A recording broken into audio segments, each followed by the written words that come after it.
Bonsoir, je suis très heureux de vous retrouver pour ce nouveau webinaire consacré ce soir aux articulations, aux douleurs, à la raideur, aux différents problèmes articulaires, comme d'habitude, vu du point de vue de la médecine chinoise. Voilà, je vois que vous êtes bien nombreux ce soir. Je suis en train de voir tous vos petits messages. Jacqueline, Marie-Joseph, Gaëlle. Flore d'Italie, Vic, Marie, Stéphanie. Vraiment, je suis très heureux de vous retrouver, comme chaque mois, pour un petit moment comme ça, partagé ensemble, pour discuter d'un thème, euh, toujours en rapport avec la médecine chinoise, bien entendu, pour essayer de vraiment vous transmettre des éclairages sur différents sujets. Là, voilà, suite aux différentes demandes que j'ai reçues de votre part, un webinaire consacré à la souplesse articulaire et aux douleurs. Comment faire? Comment faire grâce à la médecine chinoise? Je vous propose tout de suite qu'on voit le plan de ce webinaire. Alors, nous allons voir ensemble ce soir. D'abord, comment fonctionnent les articulations selon la médecine chinoise. Voilà, là que je vais vous expliquer vraiment comment ça s'organise, quelle est la vision de la médecine chinoise des articulations, qu'est-ce qui rentre en jeu, sur quoi il va falloir agir euh, pour, euh, pour que vos articulations soient souples, soit sans raideur, sans douleur. On va voir ensuite quelles sont les causes énergétiques, quels sont les déséquilibres qui causent de la raideur et des douleurs articulaires. Vous allez voir qu'il y en a pas mal. Ils sont tous bien différents. Toujours intéressant de les identifier pour ensuite pouvoir agir dessus. Vous savez bien qu'en médecine chinoise, voilà, on ne travaille pas sur des symptômes véritablement. En fait, voilà, s'il y a une douleur articulaire, on ne fait pas juste ça, ça et ça. C'est pas comme ça qu'on fonctionne, même si les techniques sont extraordinaires, mais voilà, on va adapter en fonction des différents problèmes, des différents déséquilibres énergétiques qui causent la douleur articulaire. On va adapter les techniques qu'on va utiliser. On ne va pas forcément utiliser les mêmes massages, la même alimentation, les mêmes huiles essentielles en fonction de la cause énergétique de la douleur ou de la raideur. Et donc voilà. Ensuite, on verra les solutions pour assouplir et pour soulager vos articulations. On verra ensemble voilà, tout plein de techniques qui vous sont accessibles à vous, même si vous n'êtes pas praticien de médecine chinoise.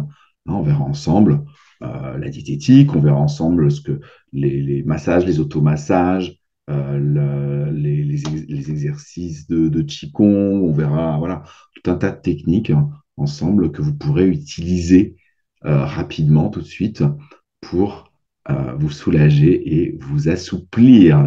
J'insiste parce que on m'a vraiment demandé, vous m'avez vraiment demandé des techniques pour retrouver de la souplesse articulaire, pas seulement pour vous débarrasser de la douleur, mais voilà, pour assouplir, retrouver de la liberté et de l'amplitude dans vos mouvements.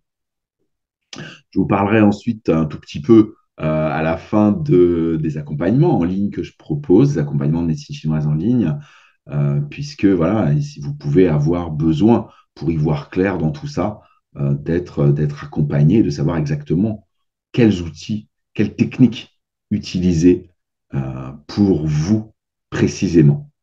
C'est pour ça que...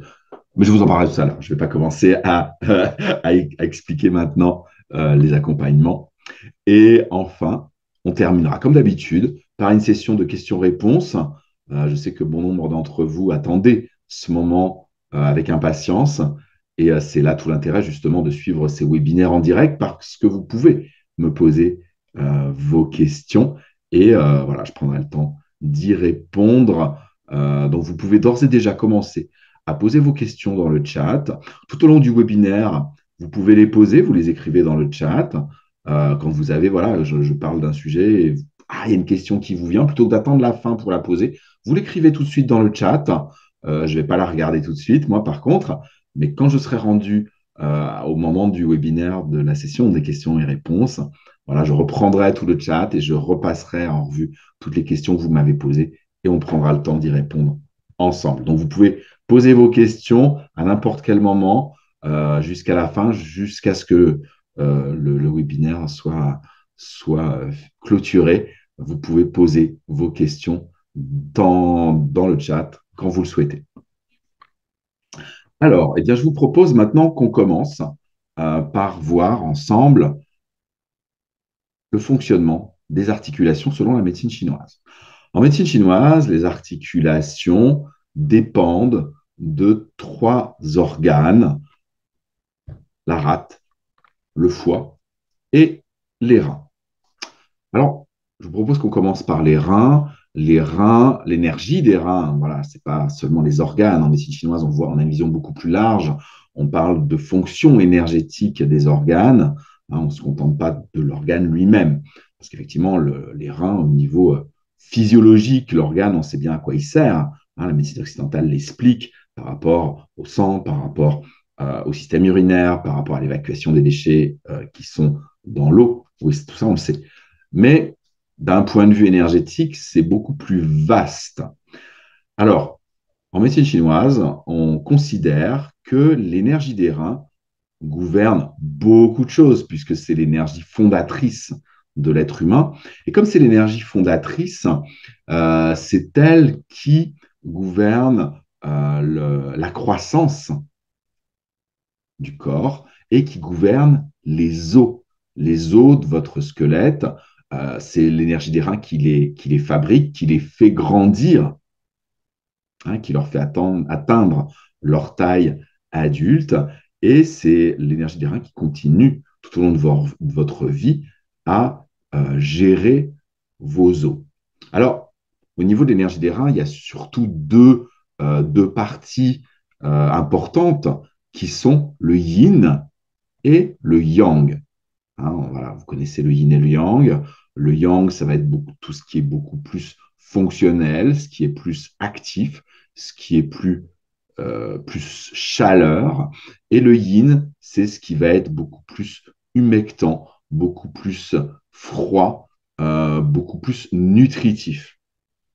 Alors, pourquoi je vous parle de ça? Parce que c'est intéressant au niveau de vos os de comprendre à quoi servent le yin et le yang des reins pour la solidité de vos os et de vos articulations. Donc, l'énergie des reins gouverne les os et également les ligaments. Les ligaments, ces petits câbles, entre guillemets, qui maintiennent les articulations en place. Ces petits câbles, ils ne sont pas élastiques comme les tendons qu'on verra après. Ils ne sont pas élastiques et ils maintiennent, en fait, ils ne la figent pas, mais ils la maintiennent pour que les os restent bien en place et que les articulations ne s'ouvrent pas. Voilà, ça, c'est les ligaments. Et l'énergie des reins gouverne aussi tout ce qui est cartilage articulaire, tous les cartilages qu'on a au niveau du genou, qu'on a au niveau des phalanges, qu'on a au niveau du col du fémur, qu'on a entre les vertèbres, les disques intervertébraux. Tout ce qui est cartilage articulaire, c'est également gouverné par l'énergie des reins. Et le yang et le yin des reins ont chacun leur utilité au niveau des os et des articulations. Le yang des reins va plus assurer la solidité osseuse, pour que l'os soit bien solide et qu'il ne se brise pas, qu'il ne s'effrite pas. Il faut que vous ayez un bon yang des reins.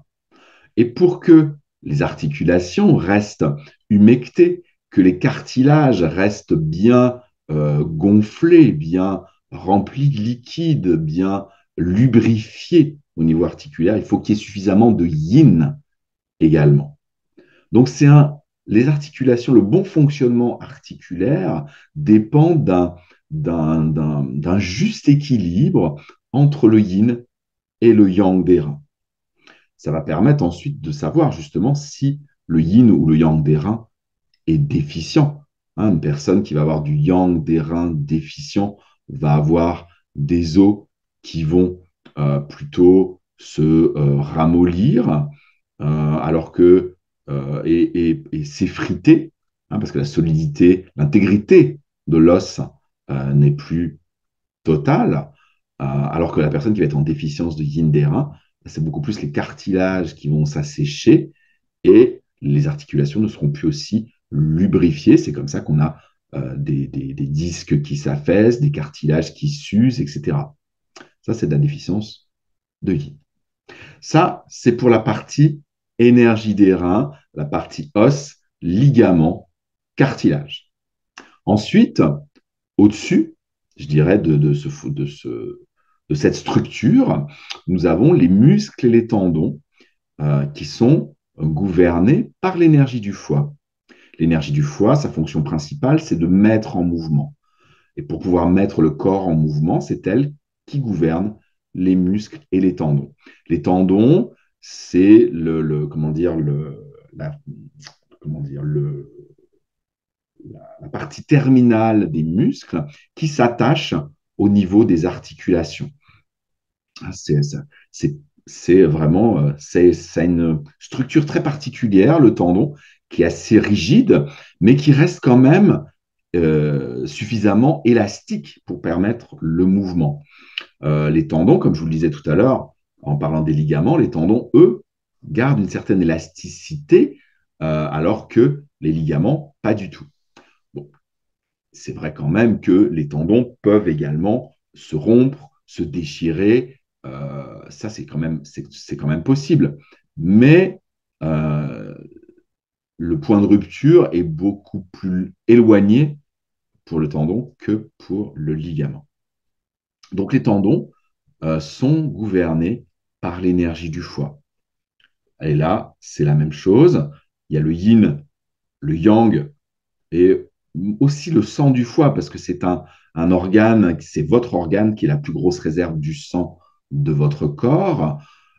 Et pour que vos muscles et vos tendons bougent, pour que vous puissiez vous déplacer et faire des gestes, il faut que vos muscles et vos tendons soient suffisamment alimentés en sang. Quand vous n'avez plus besoin de bouger, quand vous dormez la nuit, le sang se retire en partie au niveau du foie et alimente moins les muscles et les tendons. Pour aller au niveau du foie, voilà, il y a tout un tas de processus autres qui se passent à ce moment-là. C'est pas le moment que je vous détaille ça, mais c'est juste pour vous dire que l'irrigation sanguine des muscles et des tendons dépend également du foie. Et justement, ça va nous permettre de voir aussi de déterminer plutôt les différents déséquilibres au niveau musculaire et tendineux, au niveau des articulations, euh, en étudiant ça. Voilà. Quand le yin est déficient, quand le yang est déficient, euh, ou quand le sang est déficient. Voilà, ça va permettre d'identifier les différents déséquilibres. Nous avons enfin la rate, l'énergie de la rate. Alors, elle gouverne la chair des muscles.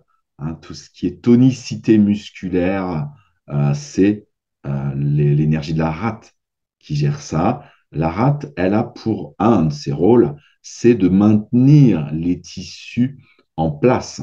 Et donc, c'est elle qui transmet toute cette tonicité musculaire. Quand elle est déficiente, les muscles vont avoir tendance à se ramollir, à s'affaisser. Donc, il faut absolument que votre rate, elle soit forte pour que vous ayez la tonicité musculaire désirée.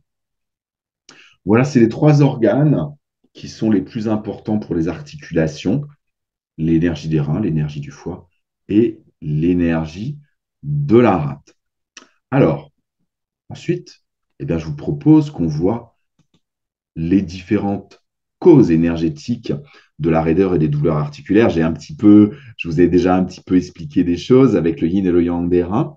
Je voudrais qu'on aille un petit peu plus loin parce qu'il y a plein de causes différentes. Et vous allez voir, ça va vous permettre de déjà mieux comprendre l'origine de votre limitation au niveau de vos mouvements et de l'origine de vos douleurs, vos différentes douleurs.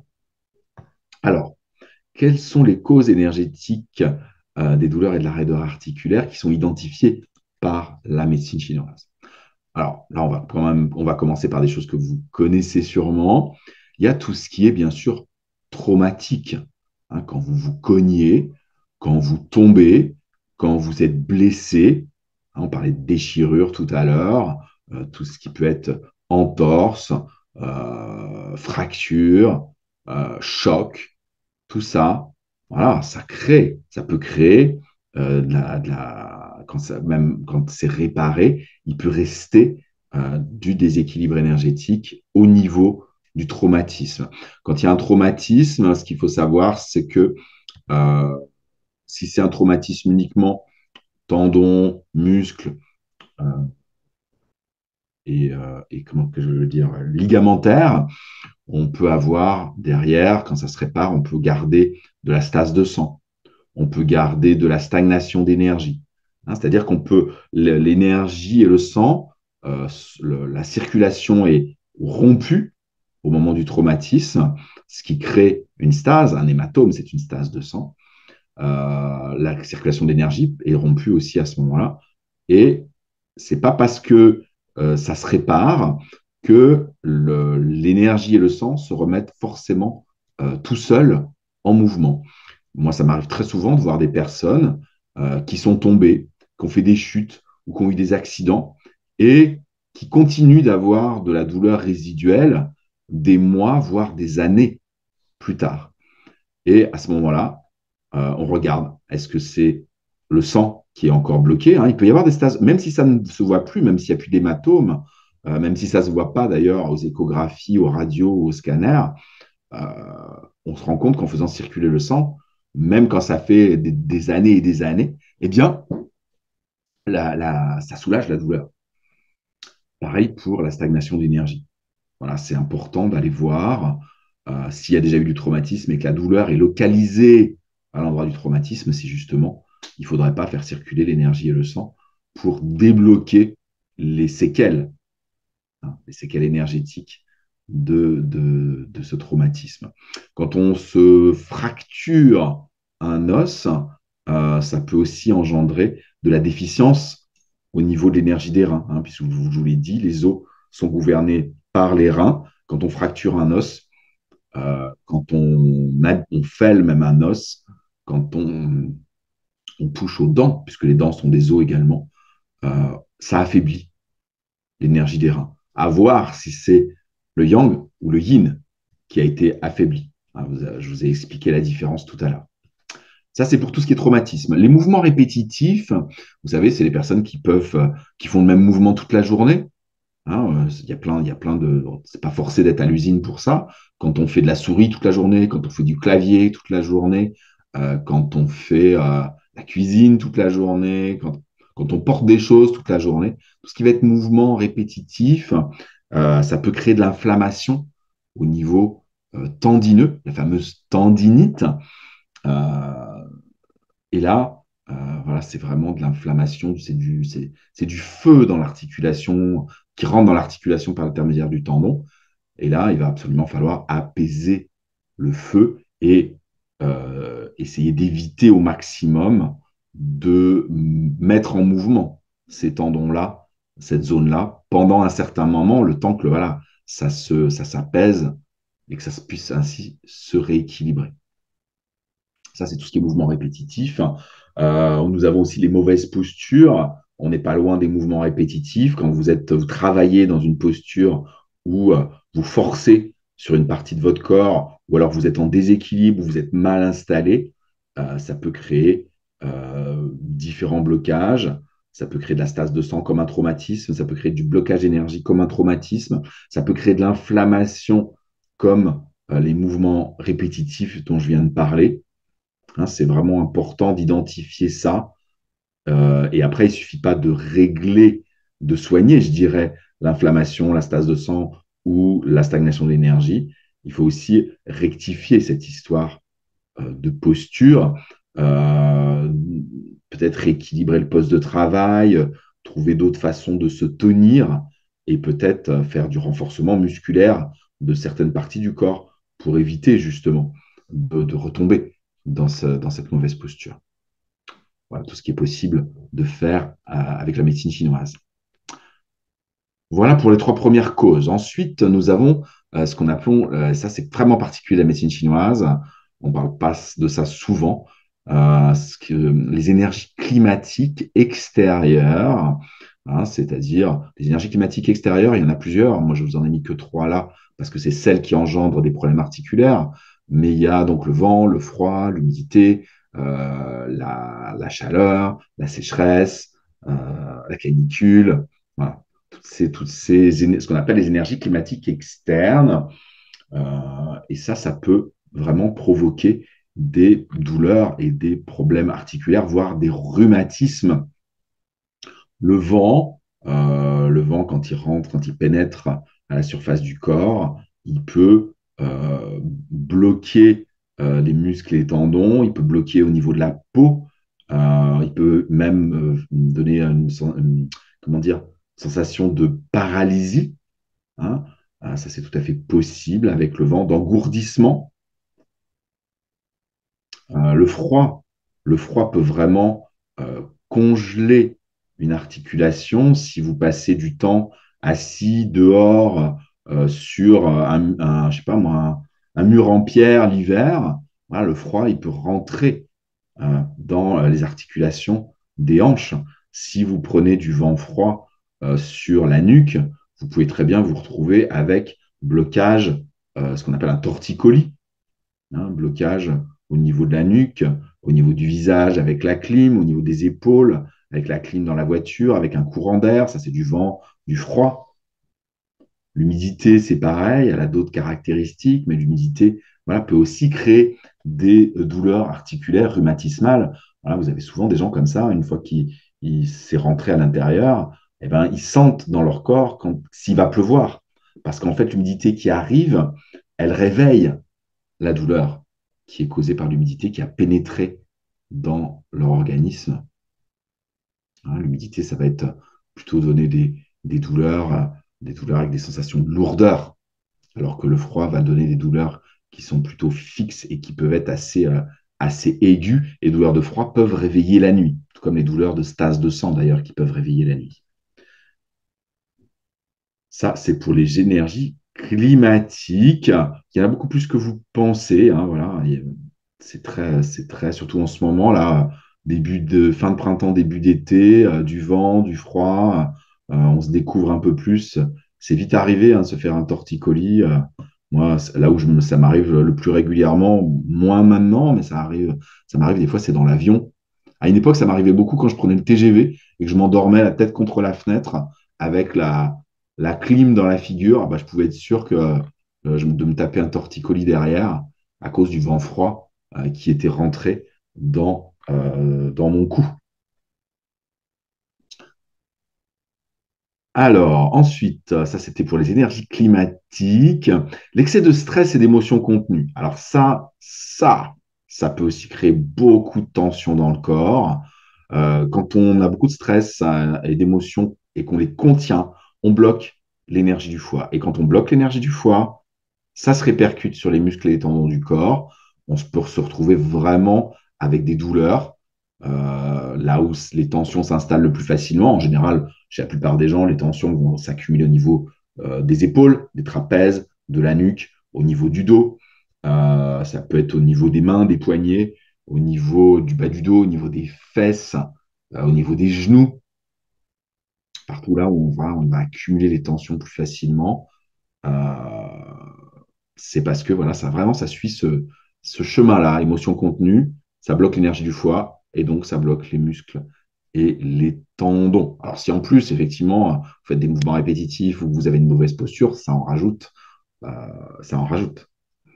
Et ça, c'est une cause vraiment importante qu'on retrouve beaucoup.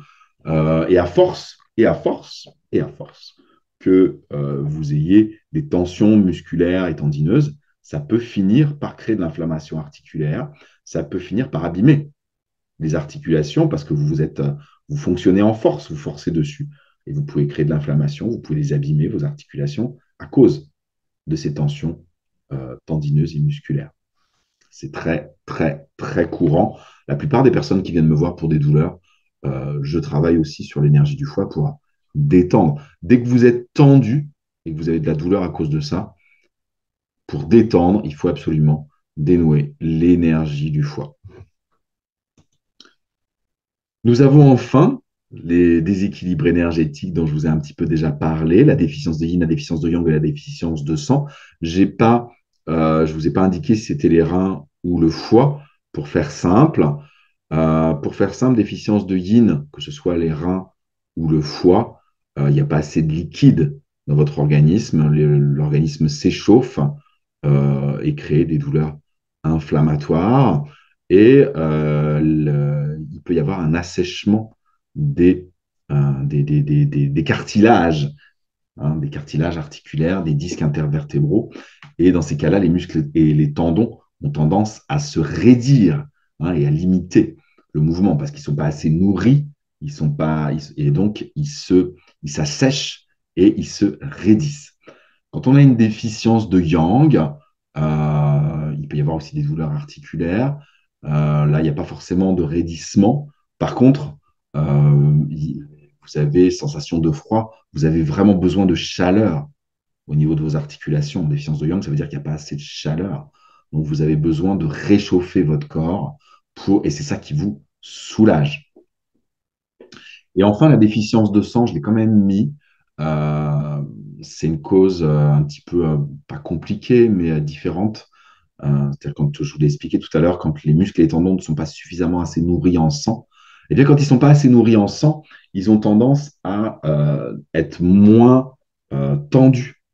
Hein, les personnes qui sont en déficience de sang, c'est des personnes au niveau des muscles et des tendons qui vont se retrouver à être hyper laxes. Et comme ils sont hyper laxes, il y a moins de maintien au niveau articulaire. Ce sont plus les ligaments qui doivent faire le boulot de maintenir les articulations en place. Et ça peut finir par créer de l'inflammation euh, à ce niveau-là. Et ça peut aller jusque dans l'articulation. Et c'est tout simplement parce qu'il n'y a pas suffisamment de maintien à cause de la déficience de sang. Voilà, donc dans ces cas-là, dans ces trois cas-là, on nourrit le yin, on tonifie le yang, on réchauffe le yang, et dans le cas de la déficience de sang, on va nourrir le sang. En général, il s'agit du sang du foie, comme je vous l'ai expliqué précédemment. Voilà pour toutes les différentes causes énergétiques qui causent justement les raideurs et les douleurs articulaires. Ça, c'est vraiment du point de vue de la médecine chinoise. Alors, je vous propose maintenant qu'on voit, j'espère que vous avez un petit peu identifié vos problèmes à vous personnellement. Sinon, vous verrez, voilà, c'est pour ça que je propose des accompagnements dont on parlera tout à l'heure. Mais si vous avez un petit peu identifié euh, vos causes de douleur et de raideur, nous allons voir maintenant les solutions pour assouplir et soulager vos articulations. On commence par la diététique chinoise. Alors, la diététique chinoise, vous allez me dire comment est-ce que ça on fait pour qu'au niveau alimentaire, ça ait une répercussion sur les articulations.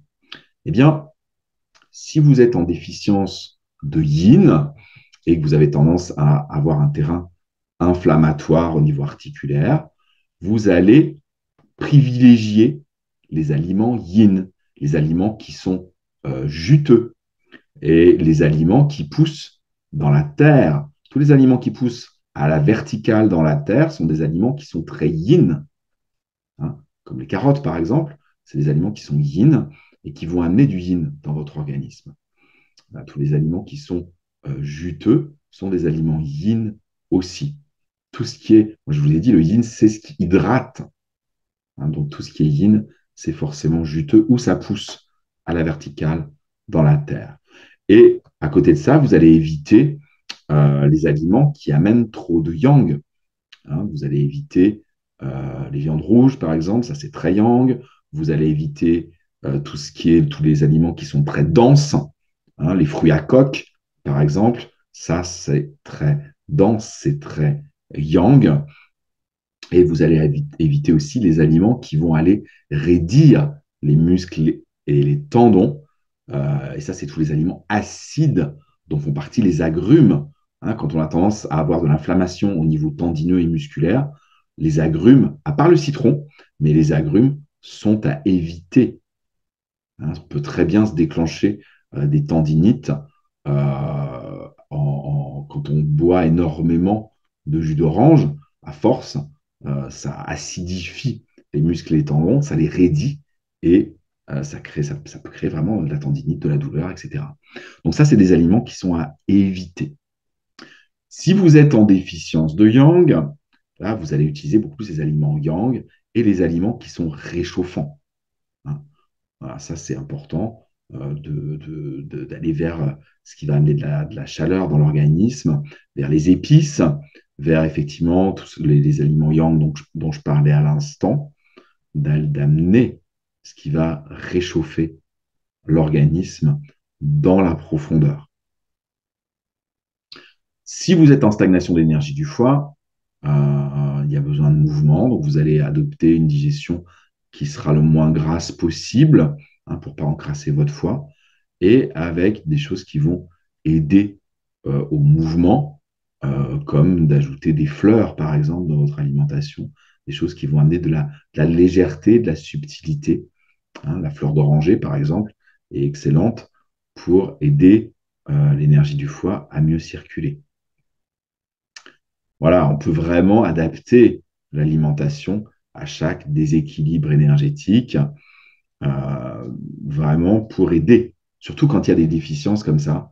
Déficience de sang, c'est pareil. Vous allez privilégier des aliments qui vont nourrir le sang, hein. Il y a des aliments qui vont nourrir le sang, aussi bien dans le règne animal que dans le règne végétal. Vous avez vraiment tout ce qu'il faut dans l'alimentation. Et ce qui est bien, c'est que la diététique chinoise a vraiment identifier, nomenclaturer les aliments en fonction de leur fonction énergétique. Ça, c'est pour la partie diététique. Ensuite, c'est important, surtout si vous êtes en déficience de yin, de boire suffisamment d'eau pour aider le yin de vos reins, et que ça amène aussi suffisamment de minéraux pour nourrir vos os, nourrir vos articulations, nourrir vos cartilages, hein. C'est absolument indispensable d'amener suffisamment d'eau pour nourrir vos cellules. Vos cellules, elles doivent baigner dans du yin. C'est important d'amener suffisamment d'eau dans votre organisme pour, si vous ne voulez pas que tout se dessèche, justement. Ensuite, Qigong et exercice physique. Alors, c'est toujours important de mettre du mouvement, surtout quand on a de la stagnation d'énergie, surtout quand on a de la stase de sang, de mettre du mouvement, c'est important. Même quand on a de la déficience, c'est bien d'aller mettre du mouvement pour éviter que l'organisme ne se bloque, ne s'encrasse, ne se fige, hein. Quand on veut sortir de la raideur, il faut absolument, le Qigong c'est bien, le yoga ça peut être très bien aussi, le stretching, étirer les muscles, les tendons.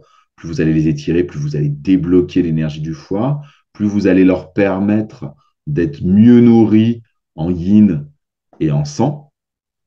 La seule exception, c'est ce que je disais tout à l'heure en début de webinaire, quand vous avez une tendinite inflammatoire, effectivement, là, voilà, il faut que la partie du corps qui est lésée, qui est abîmée, qui est enflammée, elle se repose. Et là, effectivement, il faut s'abstenir. Mais dans la plupart des autres cas, c'est vraiment important d'aller utiliser du Qigong pour renforcer l'énergie des reins, d'aller utiliser du Qigong pour faire circuler l'énergie du foie, hein. Des mouvements comme la tortue, des mouvements comme les branches dans le ciel ou caresser les nuages qui font circuler l'énergie du foie. Ça, c'est vraiment intéressant d'aller faire des étirements également, comme je vous l'expliquais, et puis d'aller faire de l'exercice physique, du cardio, de manière à ce que voilà, ça oblige vos poumons à mieux respirer, ça oblige votre cœur à se renforcer, à mieux battre, et à ce que la circulation du sang se fasse de manière optimale. Absolument indispensable. À part phénomène inflammatoire, indispensable. C'est aussi indispensable en complément d'aller faire du massage, de se faire des automassages. Euh, Pareil, sauf effectivement avec pathologie inflammatoire, où effectivement quand il y a une tendinite, on n'y touche pas, hein. Il faut laisser se reposer la zone. On peut faire du massage en évitant cette zone-là. On fait toutes les zones autour de manière à ce que l'inflammation qui est contenue dans la zone, elle se draine, hein. Moi, quand je fais un soin de médecine chinoise et quelqu'un qui vient me voir qui a une tendinite, je sais que je ne vais pas y toucher. Parce que si j'y touche, oui, je vais détendre le tendon, mais en même temps, je vais réenflammer la zone. Donc, on fait ce qu'on appelle des points distaux, c'est-à-dire qu'on se met à distance de la zone. Par exemple, pour une tendinite de l'épaule, je vais quand même masser le bras. Je ne vais pas le faire remuer pour ne pas bouger l'épaule. Je vais masser la main, je vais masser le coude, et puis je vais masser les épaules derrière, je vais masser le dos, voilà, pour que ça se diffuse et que l'inflammation qui est enfermée dans une zone, voilà, elle puisse être est dispatchée dans le reste de l'organisme. Il faut après que la personne elle boive bien suffisamment pour que cette inflammation qui est repartie dans la circulation du sang, elle s'évacue. Mais c'est tout à fait quelque chose qui est possible de faire. Mais on ne masse pas la zone qui est enflammée et qui est intouchable quelque part. Par contre, quand il y a des restes de traumatisme, quand il y a une mauvaise posture avec des nœuds à droite à gauche au niveau tendineux, musculaire, quand il y a du froid qui est rentré, de l'humidité qui est rentrée, du vent qui est rentré, quand il y a de la déficience de yin, de la déficience de yang, de la déficience de sang, de l'excès d'émotions contenues, tout le reste de tout ce que j'ai dit d'autre, le massage et les automassages, ça fait faire énormément de bien. Hein, ça va permettre de détendre, ça va permettre de dénouer. Hein, donc, n'hésitez pas à vous faire masser, à vous masser vous-même les zones les plus nouées. Et puis, s'il y a une déficience de yin, allez stimuler des points pour tonifier le yin, hein, comme le cis-rein, le cis-rate, qui sont des points qui vont aller nourrir le yin. Si vous voulez nourrir le yin du foie, vous allez faire le point 3 fois. Si vous voulez nourrir le sang du foie, vous allez faire le 17 vessie, le point 6 rate. Si vous voulez faire circuler l'énergie du foie, vous pouvez rajouter des points comme le 34 VB, le point 3 fois, le point 4 GI qui vont bien faire circuler. On a voilà, 4 GI 3 fois, 34 VB, c'est vraiment 3 points à faire en bilatéral qui vont vraiment permettre d'aider à soulager la plupart des douleurs parce que ça va faire circuler fortement l'énergie et le sang dans l'organisme. Donc ça peut être vraiment intéressant.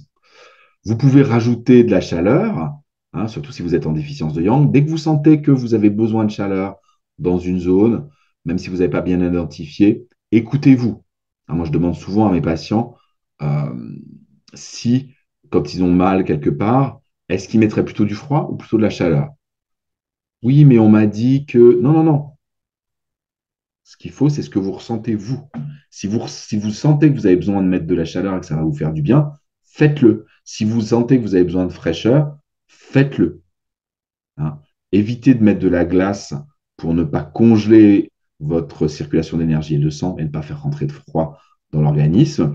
S'il y a trop de feu et que vous avez besoin de fraîcheur, utilisez plutôt cataplasme d'argile qui va permettre de faire sortir l'inflammation. Si vous êtes au point, vous pouvez aussi utiliser les ventouses, hein, les ventouses qui vont permettre de faire circuler l'énergie, faire circuler le sang, faire sortir le froid, faire sortir l'humidité. Ça peut être aussi intéressant, les ventouses. Il faut savoir les utiliser, mais ça peut être vraiment intéressant. Voilà pour tout ce qui est technique manuelle qu'on utilise, qu'on regroupe sous le terme de Twina en médecine chinoise, c'est-à-dire tout ce qui est massage, tout ce qui est technique manuelle. Alors, combiné à ces massages et ces automassages, vous pouvez aussi utiliser des huiles essentielles que vous allez toujours diluer dans une huile végétale de votre choix. Vous n'avez pas besoin d'en mettre beaucoup de gouttes de l'huile essentielle pour le corps tout entier. 3, 4, 5 gouttes, ça suffit.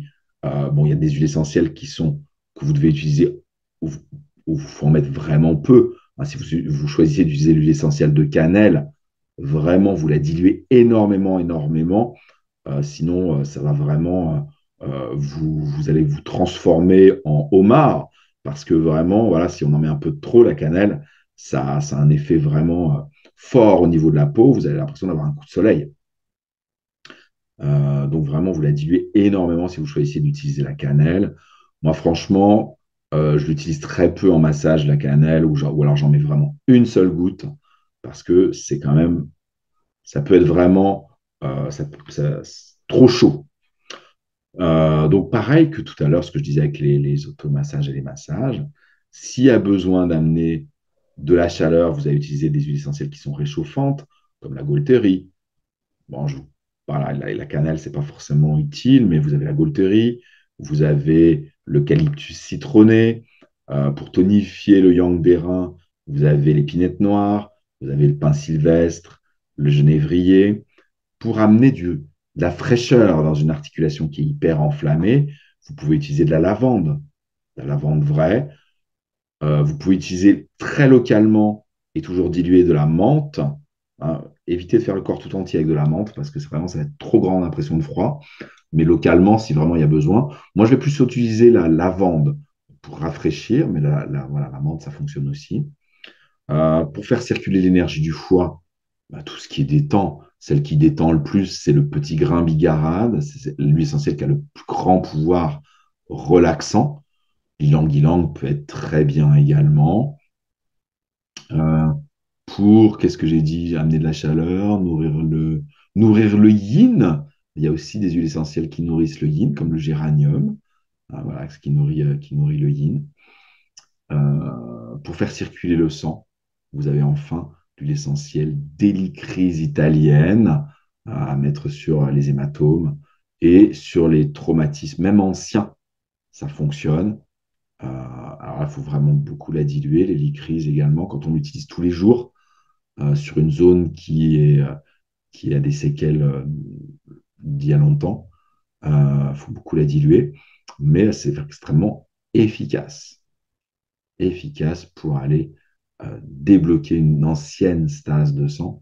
Moi, avec ça, j'ai vraiment libéré des choses très anciennes, des personnes qui venaient me voir et qui avaient des séquelles d'entorse, des séquelles d'intervention chirurgicale.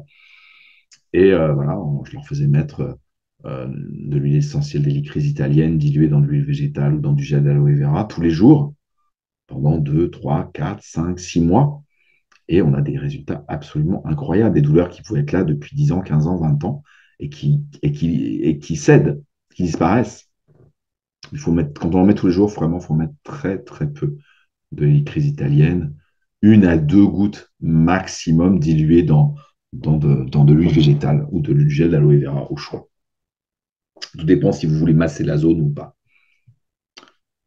Voilà les différentes huiles essentielles que vous pouvez utiliser. Il faut que ça corresponde à la cause. Bien sûr, c'est ce que j'expliquais tout à l'heure, il faut absolument que ça corresponde à la cause de la douleur, de la raideur. C'est pour ça que j'ai passé autant de temps à vous expliquer comment ça fonctionnait et quelles étaient les différentes causes et comment les identifier. Mais si vous vous en... Et puis, ah oui, il y a aussi la pharmacopée chinoise que j'allais oublier, je passais directement à la suite, excusez-moi. La pharmacopée chinoise, mais ça, c'est pas tellement accessible quand on n'est pas praticien.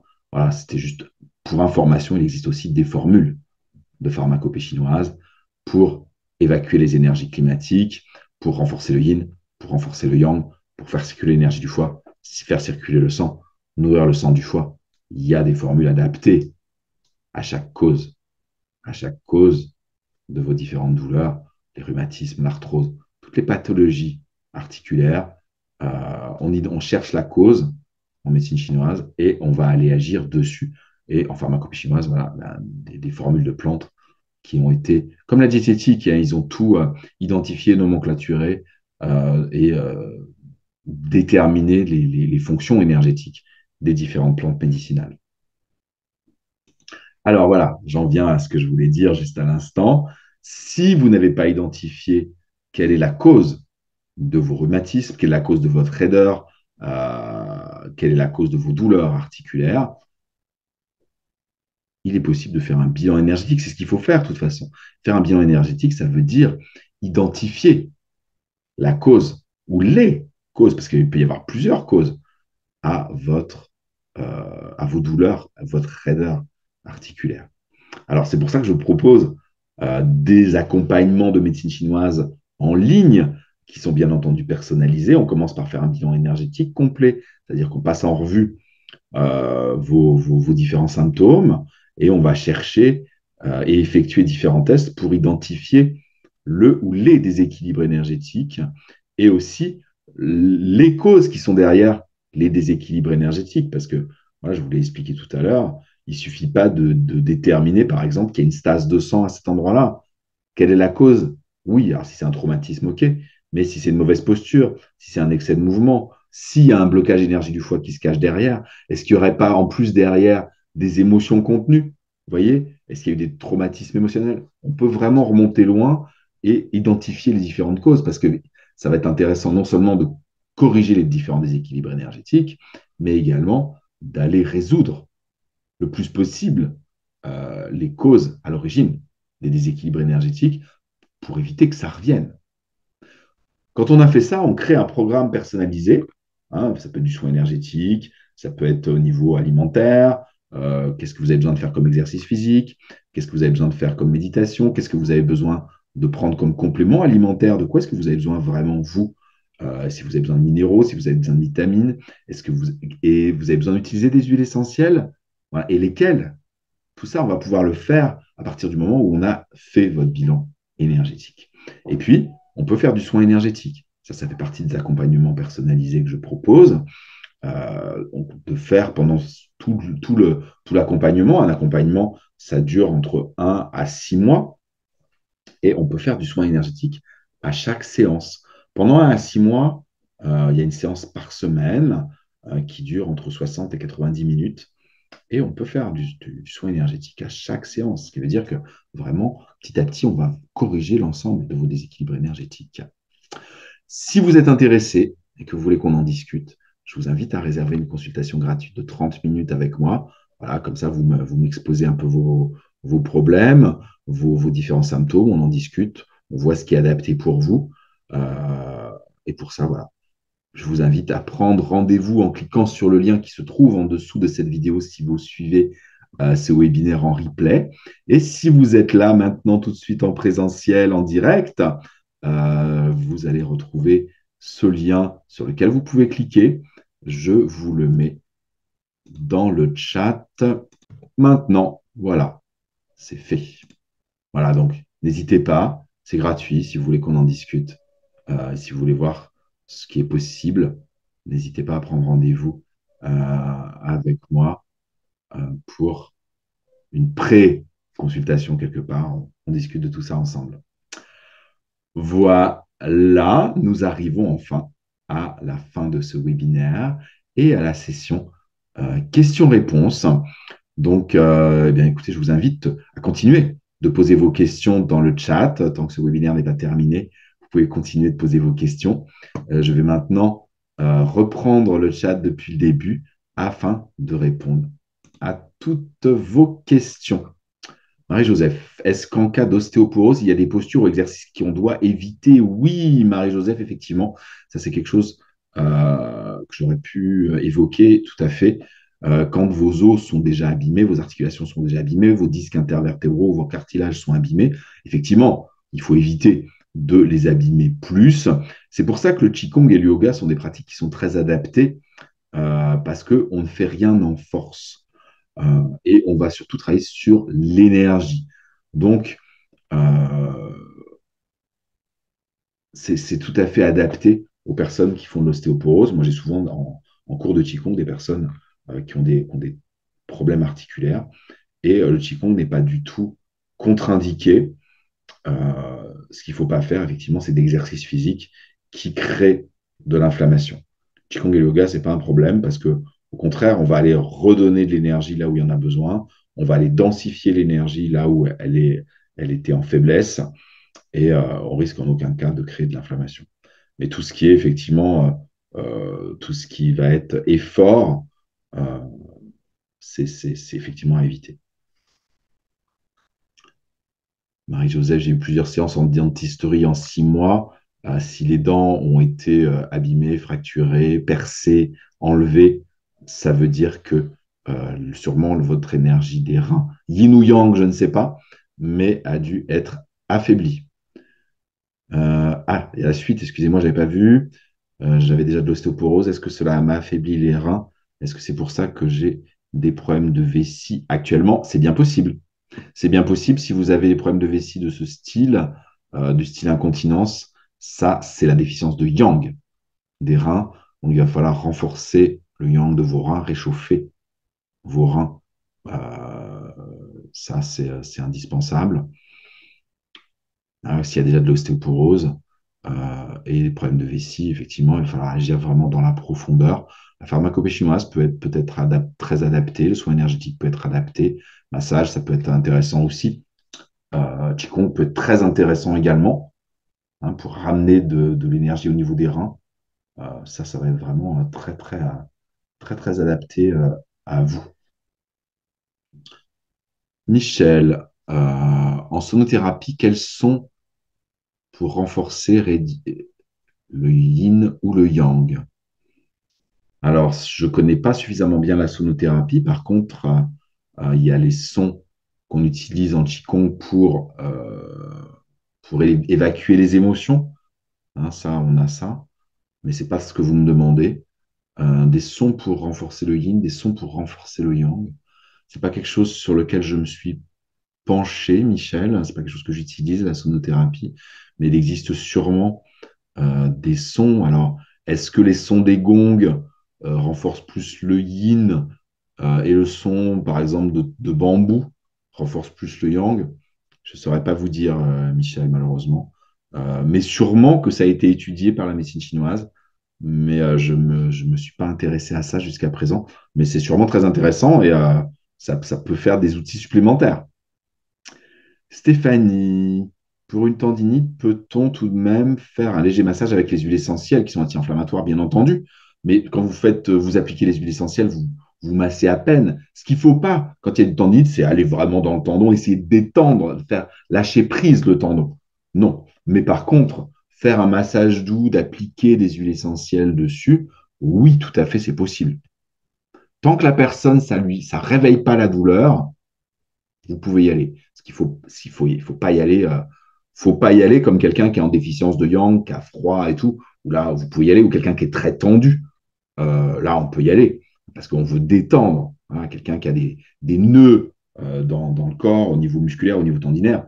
Là, vous pouvez y aller. Mais si c'est enflammé, là, il ne faut pas y aller parce qu'il ne faut pas réveiller l'inflammation. Et il ne faut pas l'accentuer.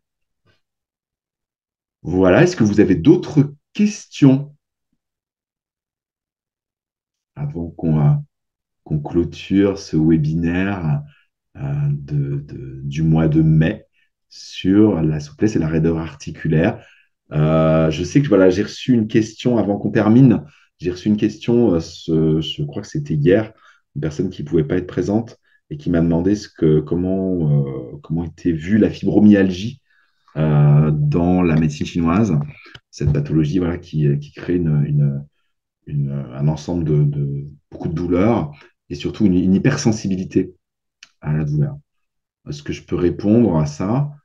Effectivement, la cause n'a pas été identifiée véritablement en médecine occidentale. En médecine chinoise, la fibromyalgie, c'est soit un déséquilibre au niveau de l'énergie des reins. En général, c'est une déficience de yin au niveau de l'énergie des reins ou du foie, ou du foie, parce que ça peut être les reins et le foie, les reins ou le foie, déficience de yin, hein, ce qui crée l'hypersensibilité. Et il peut y avoir, par-dessus le marché, une stagnation d'énergie du foie. Hein, la fibromyalgie, en médecine chinoise, on la traite en faisant circuler l'énergie du foie et en nourrissant le yin des reins et ou du foie. Voilà. Bon, moi, j'aurais répondu à cette personne qui m'a envoyé sa question hier pour que j'y réponde. J'allais oublier. Heureusement que d'un coup, j'y ai pensé. Voilà. Bah, écoutez, si vous avez pas d'autres questions, je vous remercie grandement d'avoir été là, toujours fidèle, une nouvelle fois pour ce nouveau webinaire.